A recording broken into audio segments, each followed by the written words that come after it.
Muscles. We have over 600 of them. They make up between 1/3 and 1/2 of our body weight. And along with connective tissue, they bind us together, hold us up, and help us move. And whether or not bodybuilding is your hobby, muscles need your constant attention because the way you treat them on a daily basis determines whether they will wither or grow.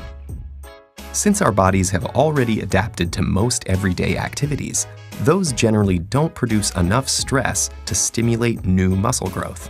So to build new muscle, a process called hypertrophy, our cells need to be exposed to higher workloads than they are used to. In fact, if you don't continuously expose your muscles to some resistance, they will shrink, a process known as muscular atrophy. In contrast, exposing the muscle to a high degree of tension, especially while the muscle is lengthening, also called an eccentric contraction, generates effective conditions for new growth.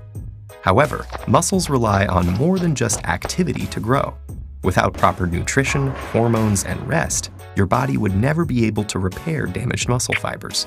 Protein in our diet preserves muscle mass by providing the building blocks for new tissue in the form of amino acids.